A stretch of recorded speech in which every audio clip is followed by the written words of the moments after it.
안녕하십니까. 어쩌다 책입니다. 오늘 소개해드릴 책은 호모데우스입니다.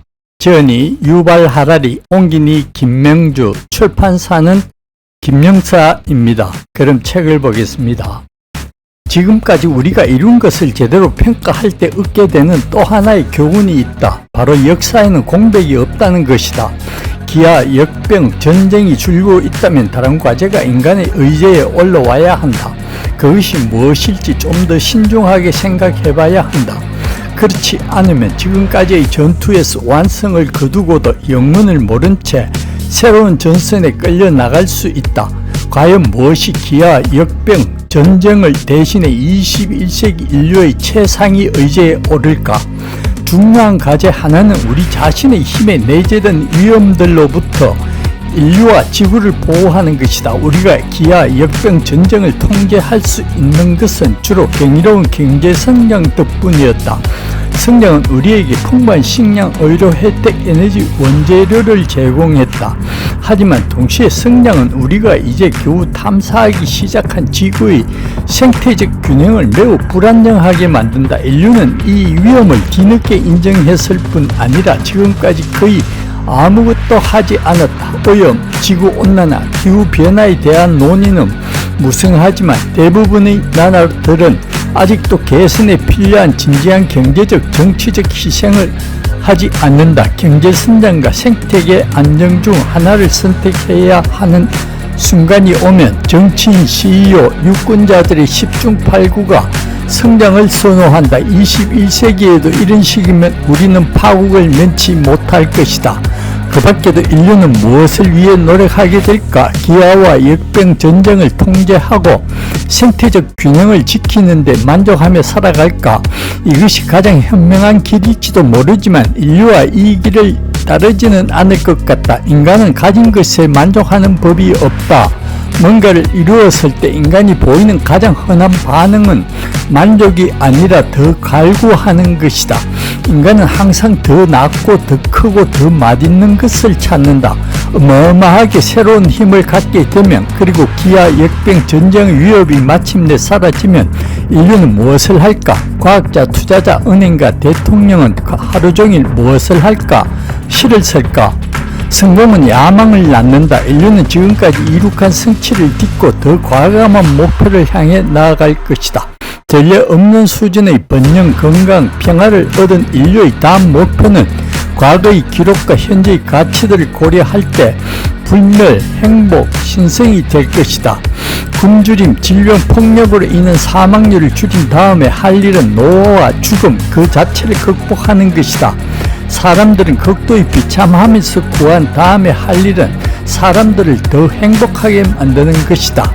짐승 수준의 생존 투쟁에서 인류를 건져 올린 다음 할 일은 인류를 신으로 업그레이드하고 호모사피엔스를 호모데우스로 바꾸는 것이다. 인류의 의제에 오를 두 번째로 큰 주제는 행복의 열쇠 찾기가 될 것이다.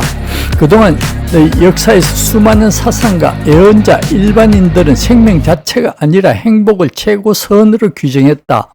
고대 그리스 철학자 에피쿠로스는 신을 숭배하는 것은 시간 낭비이고 사후 세계는 없으며 행복이 일생의 유일한 목적이라고 설파했다. 고대 사람들 대부분은 에피쿠로스의 생각을 거부했지만 오늘날에 와서는 모두가 동의하는 기본 전제가 되었다. 내실을 의심할 때 인류는 불멸이 아니라 세속의 행복을 쫓게 된다.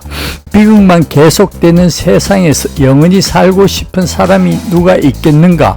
에피쿠로스에게 행복 추구는 개인의 노력에 달린 것이었다. 반면 현대 사상가들은 그것을 집단적 과제로 강조한다. 개개인이 정부 차원의 계획, 경제적 자원, 과학적 연구 없이 행복을 찾아 나선다면 멀리 가지 못할 것이다. 당신의 나라가 전쟁으로 피폐하다면, 경제 위기에 처해 있다면, 그리고 의료 서비스가 없다면 당신은 비참할 것이다. 18세기 말 영국의 철학자 제레미 벤담은 최대 다수의 최대 행복을 최고선으로 선언했고, 국가, 시장, 그리고 과학 체계가 추구할 단 하나의 가치 있는 목표는 세상 모든 사람의 행복을 증진하는 것이라고 결론에 도달했다. 정치인들은 평화를 유지해야 하고 기업가들은 부를 키워야 하고 학자들은 자연을 연구해야 한다. 하지만 그것은 왕이나 국가 또는 신의 영광을 위해서가 아니라 당신과 내가 더 행복하게 살기 위해서이다. 19세기부터 20세기에 걸쳐 많은 일이 벤담의 비전에 대해 번지르르한 말을 쏟아냈으나 정부, 기업, 연구실은 눈앞의 분명한 목표에 집중했다. 국가가 생각하는 성공의 척도는 국민의 행복이 아니라 영토의 크기, 인구 증가, GDP 정대였다. 독일, 프랑스, 일본 같은 산업화된 나라들은 대규모의 교육 제도와 보건복지 제도를 만들었지만 이 제도들의 목표는 개인의 행복을 확보하는 것이 아니라 국력을 키우는 것이었다. 인본주의는 경험이 우리 안에서 일어나고 우리는 일어나는 모든 일의 의미를 우리 안에서 찾음으로써 우주의 의미를 채워 넣어야 한다고 생각했다.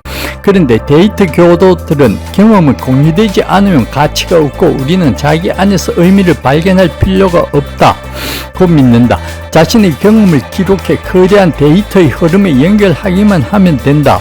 그러면 알고리즘이 그 경험의 의미를 알아내 우리에게 무엇을 하라고 말해줄 것이다. 20년 전 일본인 관광객들은 항상 카메라를 들고 다니며 온갖 것을 찍는다는 이유로 관광객을 웃음거리가 되었다. 그런데 지금 모두 그렇게 한다. 당신이 인도에 가서 코끼리를 볼 경우 당신은 코끼리를 보면서 어떤 느낌이 드는지 자문하지 않는다. 당신은 스마트폰을 꺼내 코끼리 사진을 찍어 페이스북에 올린 뒤 2분마다 한 번씩 좋아요가 얼마나 많이 달렸는지 확인하느라 바쁠 것이다. 자기만의 일기장에 일기를 쓰는 것. 요즘 많은 젊은이들에게는 완전히 쓸데없는 짓으로 보인다. 아무도 읽을 수 없는 것을 왜 쓰는가? 새로운 모토는 이렇게 말한다. 경험하면 기록하라. 기록하면 업로드하라. 업로드하면 공유하라. 호모데우스 역시 미래의 역사에 대해 비관도 낙관도 하지 않고 그여 보여줄 뿐이다. 사피엔스로 입증했던 하라리는 타고난 이야기꾼이며 편집의 힘을 아는 영리한 작가다. 호모데우스는 과연 속편의 한계를 넘었을까? 적어도 흥행에서는 그럴 것 같다. 네, 오늘은 유발 하라리 작가의 호모데우스를 보았습니다. 도움이 되셨다면 구독과 좋아요 부탁드립니다. 감사합니다.